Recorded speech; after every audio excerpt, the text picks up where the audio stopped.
மணப்பெண்ணின் பிரத்யேகமான திருமணம் Vivaha the Chennai Silks. GT Holidays, South India's #1 travel brand. You know you are special when you're with GT Holidays.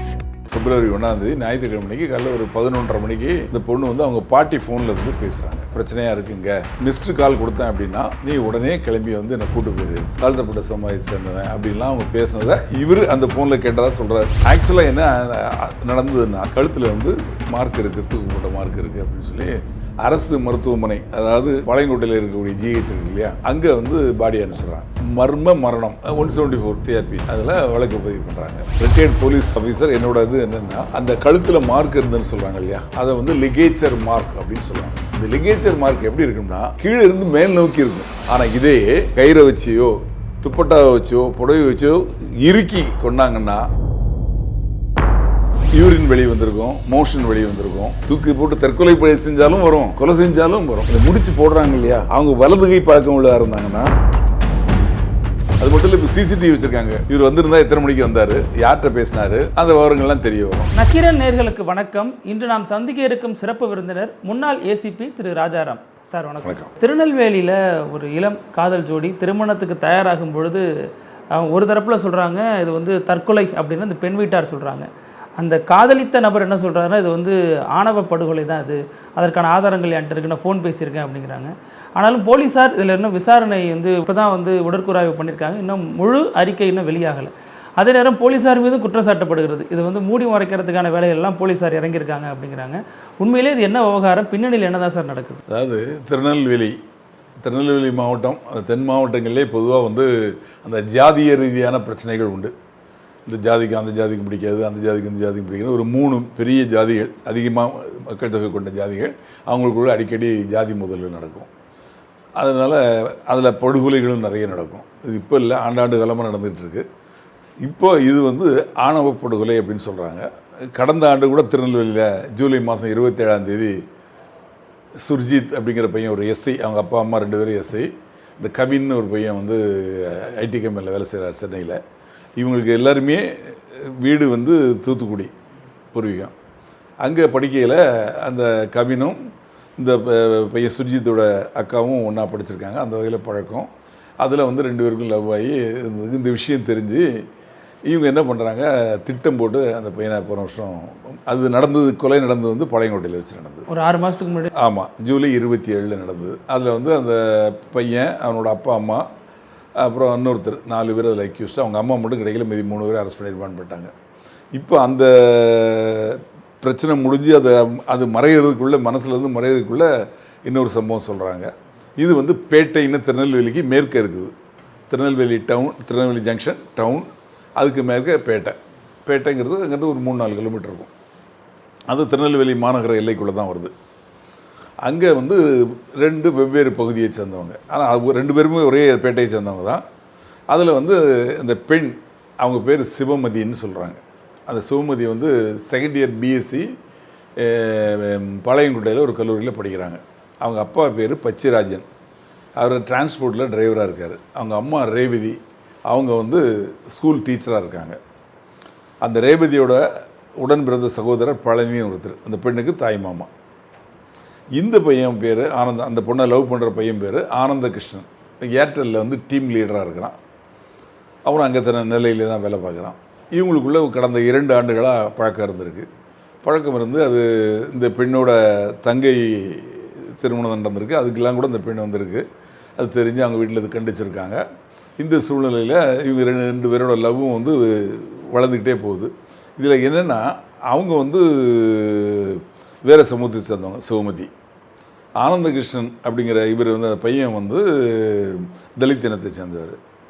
அவங்க பிள்ளைமாறு சமுதாயம் நினைக்கிறேன் அந்த பெண் சேர்ந்தவங்க. அதனால் வந்து அவங்க பெண் வீட்டில் வந்து இந்த பையனுக்கு லவ் பண்ணுறான்னு தெரியும், ஆனால் அவங்க கொடுக்க தயாராக இல்லை. அதுக்கு மெயின் காரணம் அந்த பழனி அப்படின்னு சொல்கிறாங்க, அவங்க தாய் மாமா அப்படிங்கிறாங்க. ஆனால் பையன் தரப்பில் வந்து அவங்க வீட்டில் வந்து இந்த பெண்ணை வந்து கல்யாணம் பண்ணிக்கிறது ஒத்துக்கிட்டாங்க. பையன் தரப்பில் அவங்க வீட்டில் வந்து இது பண்ணி கல்யாணமே பண்ணணும் அப்படின்னு சொல்லிட்டு இந்த 6ஆம் தேதி வெள்ளிக்கிழமை அன்னைக்கு வந்து புளியறைன்னு சொல்லிட்டு தென்காசி பக்கத்தில் இருக்குது, அங்கே ஒரு கோயிலில் வச்சு கல்யாணம் பண்ணிடணும் அப்படின்னு பத்திரிக்கைலாம் அடிச்சிட்டாங்க. கல்யாணம் பண்ணிவிட்டு அதுக்கப்புறம் ரிஜிஸ்டர் பண்ணணும் அப்படின்னு சொல்லி முடிவு பண்ணியிருக்காங்க. இந்த பெண்ணோட எல்லா சர்டிஃபிகேட்ஸும் அந்த பையன்கிட்ட தான் இருக்குதுன்னு சொல்லி சொல்கிறாங்க. கொடுத்து அதாவது ரிஜிஸ்டர் பண்ணுறதுக்காக அது ஆன்லைனில் புக் பண்ணணும் இல்லையா, அதுக்காக முன்னாடியே வேணுங்கிறதுக்கு கொடுத்து இப்போ இது வரைக்கும் அந்த பையன்கிட்ட தான் இருக்குது அப்படின்னு சொல்கிறாங்க. அந்த பையனே சொல்கிறார். இதுக்கிடையில் இவங்க இந்த பத்திரிக்கையெல்லாம் அடித்தது கல்யாணம் பண்ண போகிற விஷயம் அவங்க வீட்டுக்கு தெரியுது. தெரிஞ்சவுடனே என்ன பண்ணுறாங்க, அந்த பெண்ணோட செல்ஃபோனை பிடுங்கி வச்சிடுறாங்க. அப்போது இந்த 1ஆம் தேதி, அதாவது ஞாயிற்றுக்கிழமை, February 1ஆம் தேதி ஞாயிற்றுக்கிழமை மணிக்கு காலையில் ஒரு 11:30 மணிக்கு இந்த பொண்ணு வந்து அவங்க பாட்டி ஃபோனில் இருந்து பேசுகிறாங்க. யாரும் இந்த பையன்கிட்ட, இந்த பையன் சொல்கிற வாக்குமூலம் தான் அது வந்து பேசையில் என்ன சொல்கிறாங்க, என் ஃபோனை பிடுங்கி வச்சுட்டாங்க, இந்த கல்யாணம் பண்ண போகிறது தெரிஞ்சிருச்சு, அதனால் ஃபோனை பிடுங்கி வச்சுருக்காங்க, பிரச்சனையாக இருக்குங்க, அதனால் நான் ஏதாவது ஒரு மிஸ்டு கால் கொடுத்தேன் அப்படின்னா நீ உடனே கிளம்பி வந்து என்னை கூட்டு போயிரு அப்படின்னு சொல்லி அந்த பொண்ணு சொன்னதாக அவர் சொல்கிறாரு. அதுக்கப்புறம் கொஞ்ச நேரத்தில் அவங்க மாமாலாம் வந்துட்டாரு, அம்மாலாம் வந்துட்டாங்க. வந்து அவங்களுக்குள்ளே திட்டிகிட்டு இருக்காங்க, அந்த பொண்ணை திட்டுறாங்க, அந்த பையனுக்கு கொடுக்கக்கூடாது, அவனுக்கு நீ கல்யாணம் பண்ணக்கூடாது, அவன் வந்து இந்த மாதிரி தாழ்த்தப்பட்ட சமுதாயத்தை சேர்ந்தவன் அப்படின்லாம் அவங்க பேசினதை இவர் அந்த ஃபோனில் கேட்டதாக சொல்கிறார். அது எந்த அளவுக்கு உண்மையை நமக்கு தெரியல. ஆனால் வந்து நான் வந்து அந்த தாழ்ந்த சாதியை சேர்ந்தவர் அப்படின்னு சொல்லி அவங்க பேசினாங்க அப்படிங்கிறத நான் கேட்டேன் அப்படின்னு சொல்கிறாரு. இருந்தாலும் சாயந்தரம் ஒரு 3:30 மணிக்கு அவங்க வீட்டு பக்கமாக நான் போனேன். அப்போ மாடியில் மேலே நின்றுட்டு இருந்தாங்க அந்த பெண்ணு.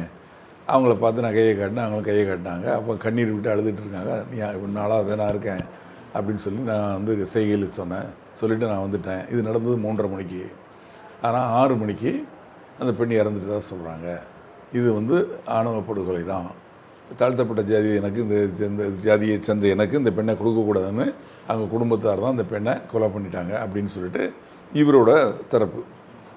ஆக்சுவலாக என்ன நடந்ததுன்னா, அதுக்கு முன்னாடி ஆக்சுவலாக ஒரு 6 மணி வாக்கில் அந்த பெண் வந்து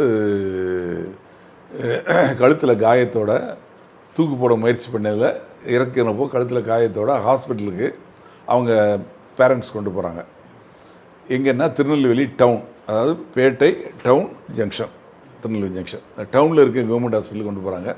அங்கே இருக்க டாக்டர் வந்து பரிசோதனை பண்ணி பார்த்து இந்த குழந்தை இறந்துடுச்சு அப்படின்னு சொல்கிறாங்க. கழுத்தில் வந்து மார்க் இருக்குது, தூக்கு போட்ட மார்க் இருக்குது அப்படின்னு சொல்லி அரசு மருத்துவமனை, அதாவது பாளையங்கோட்டையில் இருக்கக்கூடிய ஜிஹெச் இருக்கு இல்லையா, அங்கே வந்து பாடி அனுப்பிச்சிடுறாங்க. பாடி அனுப்பிச்சு அங்கே மறைச்சரில் வச்சுறாங்க. இந்த அம்மா, அதாவது அந்த சிவமதியோட அம்மா ரேவதி போய் சம்பவம் நடந்தது வந்து அவங்க வீடு இருக்கிறது பேட்டை காவல் நிலையம். பேட்டை காவல் நிலையத்தில் போய் புகார் கொடுக்குறாங்க. இது மாதிரி என்னோடய மகா வந்து இது மாதிரி தூக்கு போட்டு தற்கொலை பண்ணதுக்கு முயற்சி பண்ணாங்க, நாங்கள் காப்பாற்றி ஹாஸ்பிட்டலுக்கு கொண்டு போகிறோம், ஆனால் அதுக்கு முன்னாடி இறந்து போயிட்டாங்க, தகுந்த நடவடிக்கை எடுங்க அப்படின்னு சொல்லி உடனே காவல் நிலையத்தில் வந்து அதாவது மர்ம மரணம் 174 சிஆர்பிசி அதில் வழக்கு பதிவு பண்ணுறாங்க. வழக்கு பதிவு பண்ணி அவங்க போஸ்ட்மார்ட்டம் ரிக்வெஸ்ட்லாம் அந்த இடத்தெல்லாம் வந்து சம்பவம் நடந்த இடத்தெல்லாம் வந்து பார்த்து அந்த நடவடிக்கைகள் என்னென்ன உண்டோ அதெல்லாம் பண்ணுறாங்க. அப்புறம் பாடி அங்கே போய் இருக்கு இல்லையா, அங்கே பாடி இருக்கக்கூடிய இடத்துலையும் போய் பார்க்குறாங்க. அதில் மார்க் இருக்கிறது மற்றதெல்லாம் பார்த்து போஸ்ட்மார்ட்டம் ரிக்வெஸ்ட்டும் கொடுக்குறாங்க. இது வந்து 1ஆம் தேதி ஈவினிங் நடக்குது. போஸ்ட்மார்ட்டம் அடுத்த நாள் காலையில் தான் பண்ண முடியும். இப்போ அது காவல்துறையிலேருந்து ரிக்வெஸ்ட்லாம் பேட்டை இன்ஸ்பெக்டர் கொடுத்து எல்லாம் நடந்துட்டு இருக்க சமயத்தில் இந்த ஆனந்த கிருஷ்ணன் என்ன பண்ணுறாரு, முதல் நாள் சாயந்தரமே பேட்டை காவல் நிலையத்துக்கு தான் போனதாகவும் ஆய்வாளர் இல்லாதனால அடுத்த நாள் காலையில் கமிஷனர்கிட்ட வந்து நெல்லை மாநகர காவல்துறை கமிஷனர்கிட்ட வந்து ஒரு புகார் கொடுக்குறாரு. அந்த புகாரில் இப்போ நான் சொன்னேன் இல்லையா, அவர் கொடுத்த வாக்குமூலம் இருக்கு இல்லையா, அது எல்லாத்தையும் புகாராக எழுதி அதை வந்து கொடுக்குறாரு. அவங்க உறவினர்கள்லாம் அழைச்சிட்டு போய் புகார் கொடுத்து காவல்துறை ஆணையர் வந்து பார்க்குறாரு.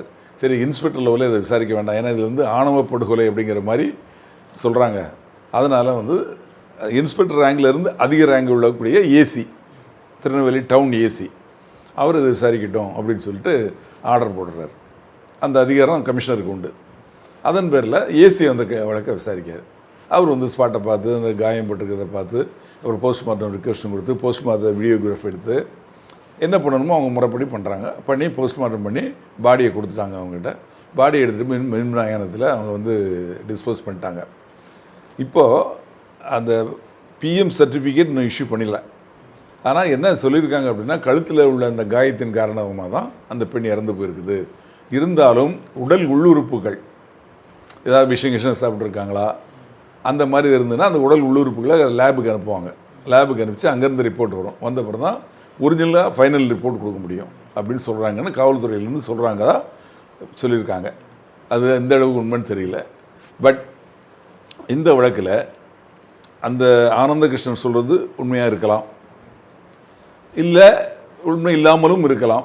அது விசாரணை முடிவில் தான் தெரிய வரும். பட் அது ரிட்டையர்ட் போலீஸ் ஆஃபீஸர் என்னோட இது என்னென்னா, அந்த கழுத்தில் மார்க் இருந்துன்னு சொல்கிறாங்க இல்லையா, அதை வந்து லிகேச்சர் மார்க் அப்படின்னு சொல்லுவாங்க. அந்த கயிறாலேயோ துப்பட்டாவிலையோ ஒரு துணியாலேயோ ஒரு புடவையாலேயோ போட்டாங்கன்னா அந்த முடிச்சு அந்த அந்த கழுத்தில் அந்த பகுதியை வந்து அழுத்தப்பட்டிருக்கும். அவங்க தூக்கில் போட்டு தொங்குறப்போ அப்போது வந்து என்ன ஆகும் அப்படின்னா, அந்த மார்க்கு அதோட மார்க்கு வந்து கழுத்தில் இருக்கும். உள்ளே வந்து ஹயாய்ட் போன் அப்படின்னு சொல்லி நாவடி எலும்பு அப்படின்னு, நாக்குக்கு கீழே வந்து ஒரு எலும்பு இருக்கும், அதான் ஹயாய்ட் போன் அப்படிம்பாங்க. அது வந்து ஃப்ராக்சர் ஆகிருக்கும். ஏன்னா அந்த நெருக்கத்தில் அவங்கிறதுல நொறுங்கி போயிருக்கும். அதனால் மூச்சு போக முடியாமல் மூச்சு திணறி இறந்து போயிருப்பாங்க. இது வந்து நார்மலாக ஒரு தூக்கு போட்டு ஒருத்தர் இறந்தால் என்னென்ன இது இருக்கும் அப்படிங்கிற சிம்டம்ஸ் வந்து இந்த லிகேச்சர் மார்க் இருக்கும். இந்த லிகேச்சர் மார்க் எப்படி இருக்கும்னா, கீழே இருந்து மேல் நோக்கி இருக்கும். ஆப்ளிக் அப்படிம்பாங்க. ஆப்ளிக்னா புரியுதா? அதாவது இப்படி இங்கேருந்து மார்க் இருந்துன்னா இந்த மார்க்கு இப்படி இந்த பக்கமாக வந்துடும் வரையில். அதாவது வெயிட்டு தாங்க இழுக்கையில் அந்த வெயிட்டு அந்த துணியிலையோ அந்த கயிறுலையோ படையில் அந்த இடத்துல அந்த மார்க் வந்து இப்படி இருக்கும். இங்கே ஆரம்பித்து இந்த இடத்துல தான் நொறுங்குது. இந்த இடத்துல இருந்து ஆரம்பித்து அந்த மார்க் இப்படி பார்க்க மேலே பார்க்க இருக்கும். ஆனால் இதே பின்பக்கம் அந்த மார்க் இருக்காது. தொங்கையில் இந்த வெயிட் முழுக்க இங்கே தானே இழுக்குது, இழுக்கையில் இந்த இடத்துல மட்டும்தான் மார்க் இருக்கும், பின்பக்கம் அந்த மார்க்கு இருக்காது. ஆனால் ஒருத்தரை கயிறை வச்சியோ துப்பட்டாவை வச்சோ புடவை வச்சோ இறுக்கி கொண்டாங்கன்னா அந்த மார்க்கு எல்லா இடத்துலையும் ரவுண்டாக இருக்கும். கழுத்தை சுற்றி ரவுண்டாக இருக்கும். இது வந்து ஆப்ளிக்காக ஒரு பக்கம் மட்டும் இருக்கும், மேல் நோக்கி இருக்கும். இது ஒரு சிம்டம்ஸ். இது போக யூரின் வெளியே வந்திருக்கும், மோஷன் வெளியே வந்திருக்கும். இது வந்து 2 வகையிலையும் நடக்கும். அதாவது தூக்கி போட்டு தற்கொலை பழி செஞ்சாலும் வரும், கொலை செஞ்சாலும் வரும். அந்த பேட்டை காவல் நிலையத்தை சேர்ந்தவங்க அந்த அதிகாரி, சப் இன்ஸ்பெக்டரோ இல்லை இன்ஸ்பெக்டரோ, யார் அந்த வழக்கின் புலன் விசாரணை அதிகாரியோ, அவங்க அந்த சம்பவம் நடந்த இடத்த போய் பார்ப்பாங்க. அந்த இடத்த போய் பார்க்கையில் இப்போ இந்த பெண் தற்கொலை செய்வதற்காக தூக்கு போட்டாங்க, அப்போ காப்பாற்றும் முயற்சியில் நாங்கள் காப்பாற்றி அவங்கள ஹாஸ்பிட்டலுக்கு கூட்டு போகிறோம், அவங்க இறந்து போனதாக அவங்க அம்மா சொல்லியிருக்காங்க. அதுக்குள்ளே தடயங்கள் கரெக்டாக இருக்குதா அப்படின்னு பார்ப்பாங்க. உதாரணத்துக்கு இவங்க வந்து தூக்கு போட்டு தற்கொலை பண்ணாங்கன்னா என்ன அதை பயன்படுத்துனாங்க, துப்பட்டாவை பயன்படுத்துகிறாங்களா, அதை வந்து ஃபேனில் மாட்டினாங்களா, அப்புறம் அந்த ஃபேன் அங்கே இருக்குதா, அந்த ஃபேன் இருக்க உயரம் என்ன, இந்த பெண்ணோட உயரம் என்ன, இவங்க எப்படி அங்கே அதில் மாட்டிட்டு கழுத்தில் மாட்ட முடியும், அப்போ அங்கே ஒரு ஸ்டூலோ இல்லை ஒரு சேரோ பயன்படுத்தப்பட்டிருக்கா, இந்த பயன்படுத்தப்பட்ட அந்த அவங்க மேலே ஏறி நின்றுட்டு காலால் தள்ளி விட்டுருப்பாங்க, அப்போ அந்த சேர் அங்கே கிடக்கும், இல்லை அந்த ஸ்டூல் அங்கே இருக்கும். ரெண்டாவது இவங்க மாட்டினதுக்கப்புறம் இவங்கள யார் மேலே ஏறி அவுத்தாங்க. சிலர் வந்து மேலே ஏறி அதே மாதிரி அந்த ஸ்டூலேருந்து மேலே இருந்து அதை முடிச்சு அவுத்து கூட இறக்கலாம் ஒன்று. இல்லை அவசரத்தில் அதை அந்த மேலேருந்து போட்டுக்கிட்டு அப்படி கட் பண்ணிடுவாங்க. அந்த போர்ஷன் வந்து அங்கே அந்த கயிறோ அந்த துணியோ அந்த புடவையோ அந்த துப்பட்டாவோ பாதி அங்கே இருக்கும். அது ஊக்கில் மாட்டியிருக்கா, ஊக்கில் மாட்டி பண்ணாங்களா, ஃபேனில் மாட்டினாங்களா, அப்போ அந்த துணியோட இன்னொரு போர்ஷன் வந்து இங்கே கழுத்தில் இருந்திருக்கும். அதை வந்து கழட்டி எங்கே வச்சுருக்காங்க இருக்குதா. அப்புறம் வந்து இவங்க எடுத்துகிட்டு போகல அதை டாக்டர் எடுத்துகிட்டு போய் காட்டுறதுக்கு எடுத்துகிட்டு போனாங்களா, இல்லை சில சமயத்தில் அதை கொளுத்தி விட்ருவாங்க. அந்த மாதிரி எதாவது நடந்திருக்குதா. அந்த சம்பவம் நடந்த இடத்துக்கு போன உடனே அதை வீடியோகிராஃப் பண்ணுவாங்க, ஃபோட்டோ எடுப்பாங்க. இந்த சம்பவங்கள்லாம் வந்து கொளுத்திட்டாங்கன்னா எப்படி கண்டுபிடிக்க முடியும் சார்? அது இல்லை கொளுத்திட்டாங்கன்னா அதுக்கப்புறம் அவங்ககிட்ட ஸ்டேட்மெண்ட் வாங்குறாங்களே, அதில் வந்து கொளுத்திட்டாங்கன்னு சொல்லுவாங்க. எந்த இடத்துல கொளுத்துனாங்க, கொளுத்துனா அந்த சாம்பல் இருக்கும் இல்லையா, அதெல்லாம் இல்லை எதையுமே வந்து அடுத்த ஸ்டெப்புக்கு போய் தான் பார்ப்பாங்க. பார்க்காம அவங்க வந்து அந்த சந்தேகங்கள் எல்லாம் நிச்சயமாக அவங்க நிவர்த்தி பண்ணாமல் வந்து விசாரணை பண்ணாமல் விட மாட்டாங்க. அந்த இடத்துக்கு போகையிலேயே தெரிஞ்சிடும் இந்த நடந்திருக்கு, உண்மை இதுதான் நடந்திருக்குங்கிறது. அந்த சம்பவ இடத்தை எஸ்ஓசி சீன் ஆஃப் கிரைம் அப்படிம்பாங்க. அந்த சீன் ஆஃப் கிரைமுக்கு அந்த அதிகாரி போன உடனே அவர் மட்டும் தனியாக போக மாட்டார், கூட அவங்க கூட உதவிக்கு இன்னும் 2 காவலர்கள், இப்போ இன்ஸ்பெக்டர் போனார்னா கூட சப் இன்ஸ்பெக்டர் போவார். அப்போ போகையில் அவங்க வந்து அது குறித்து அங்கே என்ன இருக்குது அப்படிங்கிறத ஃபஸ்ட்டு வீடியோகிராஃப் பண்ணி ஃபோட்டோ எடுப்பாங்க.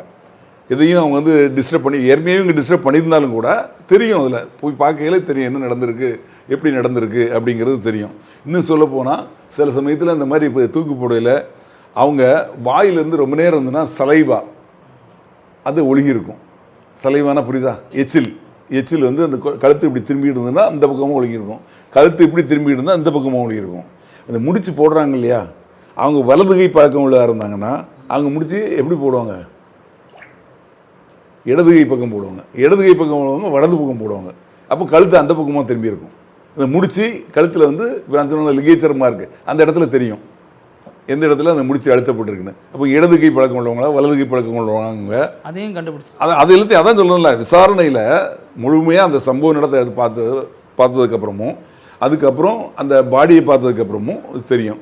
இந்த ஒளி இருக்கிறது வந்து அதுக்கு காஞ்சி போயிடும் கொஞ்சம் நேரத்தில். இன்னும் சில சமயத்தில் அது கொஞ்சம் ரொம்ப நேரம் மாடி தொங்கிட்டு இருந்தாங்கன்னா அந்த யூரின் இருக்குல்ல, அந்த யூரின் மோஷன்லாம் வந்து அப்படி கீழே தரையில் கூட வந்துடும். மேலேருந்து அப்படி ஒழுகி வர்றது அப்படி கீழே வந்து கூட விழுந்திருக்கும். இதெல்லாம் பார்க்கல, அந்த இடத்த பார்த்தாலே தெரியும். பட் இவங்க டிஸ்டர்ப் பண்ணாமல் இருந்திருக்கணும். அப்படி டிஸ்டர்ப் பண்ணியிருந்தா கூட அவங்கள விசாரிக்கையெல்லாம் அவங்க சொல்லுவாங்க என்ன பண்ணாங்க, எது பண்ணாங்க, எதை வச்சு தொடச்சிங்க, எதை வச்சு க்ளீன் பண்ணீங்க, இந்த துணியை எரிச்சிட்டிங்கன்னா எங்கே எரிச்சிங்க, ஏன் எரிச்சிங்க, டாக்டர்கிட்ட காட்டுறதுக்கு டாக்டர் கேட்பார்ல எப்படி எதெல்லாம் மாட்டாங்க, நாங்கள் எடுத்துகிட்டு போயிருப்பாங்கல்ல, எடுத்துகிட்டு போனாங்களா இல்லையா, இந்த விவரங்கள்லாம் தெரியும். அது மட்டும் இல்லை, அந்த சமயத்தில் இவங்க யார் ஃபஸ்ட்டு பார்த்துட்டு கற்றுனோன்னா யாரெல்லாம் ஓடி வந்தது, யாரெல்லாம் சேர்ந்து இறக்குனது, இந்த மாதிரி விசாரணைங்கிறது வந்து ஒரு பெரிய விஷயம். அது ஒரு சின்ன முடிவுக்கு வர முடியாது. இது விசாரணை ஒரு பக்கம், டாக்டர் கொடுக்கக்கூடிய medico legal opinion postmortem doctor கொடுக்கக்கூடியது அது ஒரு புறம். அந்த டாக்டரே கூட உள் உறுப்புகள் இருக்குல்ல, உடல் உள் உறுப்புகள் அதை கட் பண்ணி அனுப்பிச்சிருப்பாங்க. அங்கே தடய அறிவியலிருந்து ரிப்போர்ட் வரும். அவங்க வந்து விஷம் அருந்தவில்லை, இல்லை உங்கள் பிளட்டில் இது இல்லை அப்படிங்கிறதெல்லாம் அதில் சொல்லப்படும். சில சமயத்தில் வேறு ஏதாவது உள்ளே கொடுத்து அதில் இறந்து போனதுக்கப்புறம் இதை மாதிரி கூட மாட்டி விடுறதுக்கு தற்கொலை பண்ணதுக்கு முயற்சி பண்ணாங்கன்னு வாய்ப்புகள் இருக்கு இல்லையா. அதனால் அவ்வளோ லேஸில் வந்து டாக்டர் ஒப்பீனியன் கொடுக்க மாட்டாங்க. டாக்டரே வந்து தடய அறிவியல் அனுப்பிச்சு தான் அவங்க ஃபைனல் ஒப்பீனியன் கொடுப்பாங்க. இவ்வளோ ஸ்டெப்ஸ் இருக்குது, இவ்வளோ பெரிய ப்ரொசீஜர் இருக்குது. அதனால் வந்து அவ்வளோ லேஸில் யாரும் ஈஸியாக மாற்ற முடியாது. பட் இதெல்லாம் செஞ்சாங்கன்னு செஞ்சுருக்காங்கன்னு இப்போ ஒரு அதிகாரி விசாரிச்சிருக்காரு, அதுக்கு அடுத்தாலும் இன்னொரு அதிகாரி நியமிக்கப்பட்டிருக்காரு, இப்போ அவரும் விசாரிக்கிறார். இப்போ இவர் தவறு செஞ்சிருந்தா கூட அவர் கண்டுபிடிச்சிருவார். இதில் அந்த பையன் என்ன சொல்கிறாருன்னா, நான் வந்து முதல் நாள் ஸ்டேஷன் போனேன், இன்ஸ்பெக்டர் இல்லைன்ட்டாங்க அப்படிங்கிறாரு. அது அவர் மீதான ஒரு சின்ன ஒரு புறக்கணிப்பு நடந்துருங்கிற மாதிரி அவர் சொல்கிறாரு. அதாவது காவல் நிலையத்தை மூட மாட்டாங்க, காவல் நிலையம் 24 மணி நேரம் திறந்துருக்கும். இன்ஸ்பெக்டரை நீங்கள் பார்க்கணுன்னு சொன்னால் இன்ஸ்பெக்டர் வேறு வேலையாக வெளியே போயிருக்கலாம். நான் சொல்கிறது வந்து இப்படி தான் நடந்ததுன்னு சொல்லலை, நடந்திருக்க வாய்ப்பு இருக்குதுன்னு சொல்கிறேன். அந்த காவல் நிலையத்தில் நிச்சயமாக பாரா அப்படின்னு ஒருத்தர் இருப்பார், சென்ட்ரி அப்படின்னு. 24 hours அவங்க சென்ட்ரி பாரா டியூட்டி பாரா காவலர் இருப்பாங்க. ஈவினிங் டயத்தில் ரைட்டர் அவங்கெல்லாம் வந்து 9 மணி 10 மணி வரைக்கும் இருப்பாங்க. சப் இன்ஸ்பெக்டர் அவங்கெல்லாம் வெளியே ரவுண்ட்ஸ் போயிருக்கலாம். இல்லாட்டியும் பாராக்காரர் போக இப்போ ரிசப்ஷனிஸ்ட்னு ஒருத்தர் புதுசாக போடுறாங்க, ஒரு லேடி கான்ஸ்டபிள் போடுறாங்க. ஏன்னா பெண்கள் வந்து காவல் நிலையத்தில் புகார் கொடுக்க வந்தாங்கன்னா அது வந்து சில சமயத்தில் கொடுக்கறதுக்கு பயப்படுவாங்க, அப்படி இப்போ எழுத தெரியாமல் இருக்கும். அந்த மாதிரி இருக்கையில் அவங்கள வந்து வரவங்கள வாங்க என்ன பிரச்சனைன்னு கேட்டு அதுக்கு வந்து புகார் எழுதியிருக்கீங்களா இல்லை எழுதுறதுக்கு உட்காந்து சொல்லி கொடுத்து அவங்க பேப்பர் கொடுத்து நீங்களே எழுதி கொடுங்க அப்படின்னு சொல்லுவாங்க. அப்புறம் யாரை பார்க்கணும், எஸ்ஐயை பார்க்கணுமா, இன்ஸ்பெக்டர் பார்க்கணுமா, இது என்ன சம்மந்தப்பட்டது, கிரைம் சம்மந்தப்பட்டதா அப்படிங்கிறதுக்கு ஒரு வழிகாட்டுறதுக்கு ஒருத்தர் இருப்பாங்க, அது பெண் காவலர் இருப்பாங்க. இப்போ நீங்கள் போய் இன்ஸ்பெக்டரை பார்க்கணுன்னு சொன்னால் இன்ஸ்பெக்டர் வெளியே போயிருக்காருன்னு சொல்லுவாங்க. ஆனால் உங்கள் விஷயத்த சொன்னீங்கன்னா அவங்க உடனே இன்ஸ்பெக்டர் எங்கே இருக்காரோ ஃபோனில் கான்டாக்ட் பண்ணிட்டோ மைக்கில் கான்டாக்ட் பண்ணியோ சொல்லுவாங்க விவரத்தை. அந்த எழுத்தர் இருப்பார், எழுத்தர் வந்து கிட்டத்தட்ட அவர் தான் வந்து ஸ்டேஷனை நடத்துகிறது மாதிரி. ஒரு வீட்டில் மனைவி எப்படியோ அதை மாதிரி கணவன்கிறவர் இன்ஸ்பெக்டர்னா ரைட்டருங்கிறவர் தான் மனைவி மாதிரி அந்த ஸ்டேஷனை நடத்துறது. யாருக்கு என்ன டியூட்டி போடுறது, யார் எங்கே இருக்கிறாங்க, யார் கேட்டால் என்னென்ன ரெக்கார்டு எங்கே இருக்குது, எல்லா டீட்டெயிலும் அவருக்கு தெரிஞ்சிருக்கும். அவங்க இருப்பாங்க. அந்த ரைட்டருக்கு அசிஸ்டன்ட் ரைட்டர்னு ஒருத்தர் இருப்பார். ஆக இவ்வளோ பேர் இருக்கையில் இவங்க வந்து கேட்டாங்களா போனாங்களா என்ன சொன்னாங்க அப்படிங்கிறது தெரியல. இவர் சொல்கிறது உண்மையாகவும் இருக்கலாம். ஆனால் என்ன நடந்தது அப்படிங்கிறது அது காவல்துறையில் அன்றைக்கி யார் டியூட்டியில் இருந்தாங்களோ அவங்களை கேட்டால் தான் அவங்கள விசாரிப்பாங்க நிச்சயமாக. இப்படி ஒரு அலிகேஷன் வரையில் இந்த விசாரணை அதிகாரி ஏசி இருக்கார் இல்லையா, அப்போ அவர் எத்தனை மணிக்கு வந்தார், அது மட்டும் இல்லை இப்போ சிசிடிவி வச்சுருக்காங்க காவல் நிலையத்தில். இவர் வந்திருந்தால் எத்தனை மணிக்கு வந்தார், யார்கிட்ட பேசினார், அந்த விவரங்கள்லாம் தெரிய வரும். இப்படி எது இருந்தாலும் சரி அந்த ஆணவ கொலை அப்படிங்கிறது வந்து நிச்சயமாக தவிர்க்கப்பட வேண்டியது. அது மனித இனத்துக்கே ஒரு அதாவது எப்படி சொல்லுவோம், ஒரு கேவலமான விஷயம். ஒரு மனிதன் ஒரு பெண்ணை வந்து ஒரு பெண் ஒரு ஆண் 2 பேரும் விரும்புகிறாங்க அப்படின்னா அதில் வந்து ஜாதி மதம் இதெல்லாம் பார்த்து அதனால் வந்து ஒரு இம்சை பண்ணி அதனால் ஒரு கொலை அப்படிங்கிறப்போ இல்லை ஒரு உயிரிழப்பு அப்படிங்கிறதுப்போ அது நிச்சயமாக வந்து ஜீரணிக்க முடியாத ஒரு விஷயம். தென் மாவட்டங்களில் இந்த ஜாதி எல்லாம் படிச்சிருக்காங்க, நல்லா படிச்சிருக்காங்க, வீட்டுக்கு வீடு கிராஜுவேட் இல்லாத வீடே இருக்காது. வீட்டில் அநேகமாக எல்லாருமே கிராஜுவேட்டாக தான் இருப்பாங்க. ஆனால் ஜாதி மதம் அப்படிங்கிறத வந்து ரொம்ப தீவிரமாக இருக்காங்க. அது சின்ன குழந்தையிலேருந்தே அவங்களுக்கு ஊட்டப்படுது. அதனால தான் வந்து பாருங்கள், அந்த ஸ்கூலில் படிக்கிற பசங்க கயிறு கட்டுறாங்க ஒவ்வொரு ஜாதிக்கு அடையாளத்துக்கு.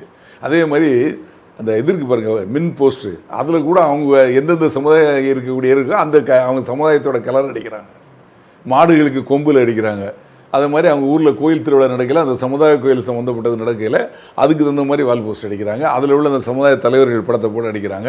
அந்த கோயில் திருவிழாவில் கலந்துக்கூடிய இளைஞர்கள்னால் அதுக்கு தகுந்த மாதிரி உள்ள பனியன் ஐடென்டிஃபை பண்ணி தனி பனியன் அதில் அவங்க ஜாதி பேரை போட்டு அடிக்கிறாங்க. அந்த அளவுக்கு மோசமாக போயிருக்கு. ஏற்கனவே பள்ளியில் படிக்கிற மாணவர்கள் அவங்களுக்குள்ள ஒரு பிரச்சனை இல்லை, ஒரு பையனை வந்து வீடு புகுந்து விட்டாங்க நாங்குநேரிங்கிற ஊரில், அது நடந்தது.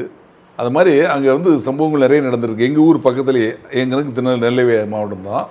இப்போ அந்த இதுக்கு பக்கத்துலேயே இருக்கக்கூடிய பொதுக்குடிங்கிற ஊரில் அரசு மேல்நிலைப் பள்ளியில் படிக்கக்கூடிய பையங்களுக்குள்ள இதே மாதிரி ஜாதி பிரச்சனையை ஒரு பையனை மர்டரே பண்ணிட்டாங்க.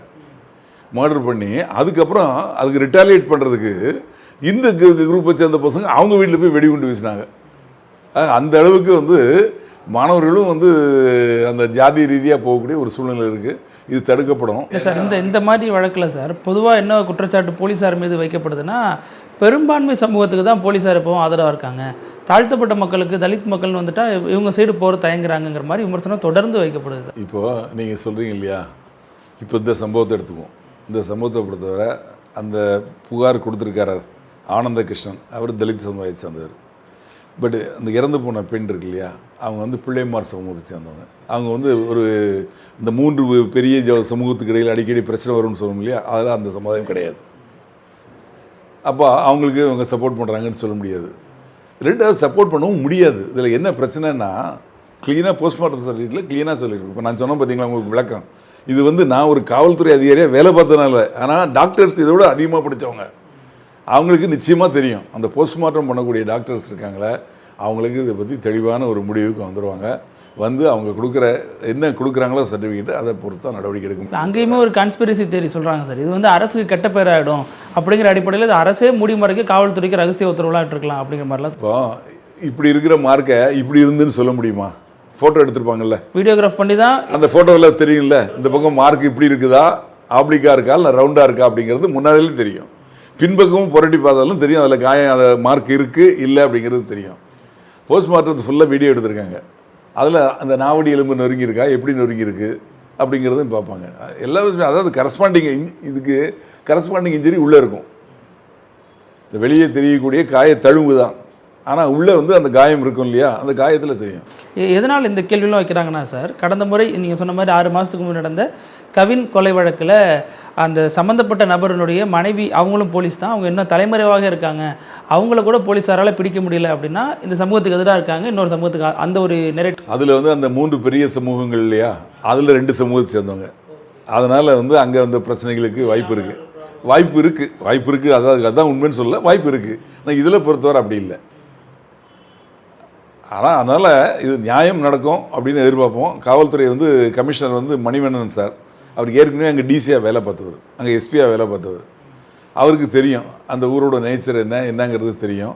எதனால் இது வந்து பிரச்சனை பெருசாகும், எதனால் ஏதாச்சும் என்ன உண்மைங்கிறது தெரியும், எப்படி வந்து அவங்கள ஹேண்டில் பண்ணுன்னு தெரியுமே தவிர, காவல்துறை வந்து இதில் அவங்க தனியாக ஒரு ஸ்டாண்ட் எடுக்க வேண்டிய அவசியம் கிடையாது. இருக்கிறதா தான் சொல்ல முடியுமே தவிர, இவங்களுக்கு சப்போர்ட்டாகவோ அவங்களுக்கு சப்போர்ட்டாகவோ காவல்துறை பண்ண வேண்டிய அவசியம் கிடையாது, பண்ணவும் முடியாது, அது நியாயமும் கிடையாது, செய்யவும் மாட்டாங்க. ரொம்ப நன்றி சார். இந்த வழக்கில் வெறுமனே ஒரு காவல்துறை அதிகாரியை மட்டும் இல்லாமல் மெடிக்கல் ரீதியான சில டெக்னிக்கலான விஷயத்தையும் சொன்னீங்க. பொறுத்திருந்து பார்க்கலாம். விசாரணை நாளைக்கு அந்த அறிக்கைகள் வெளியாகும் அப்படின்னு சொல்லப்படுது. உங்கள் நேரத்துக்கு கருத்துக்கு ரொம்ப நன்றி சார். நன்றி. நக்கீரன் டிவிக்கு சப்ஸ்கிரைப் செய்யுங்கள். உங்கள் ஆதரவே எங்கள் பலம். ஆசிரியர்களுக்கு நண்பனாகவும் மாணவர்களுக்கு ஆசானாகவும் திகழும் தேர்வு வழிகாட்டி. ஒவ்வொரு பாடத்திற்கும் அனுபவமிக்க ஆசிரியர்களின் துல்லியமான தெளிவான விடைகள். CNC இருக்கு, தேர்வு பயம் எதற்கு? இது தீரன் பப்ளிஷிங் ஹவுஸ் விற்பனை வெளியீடு.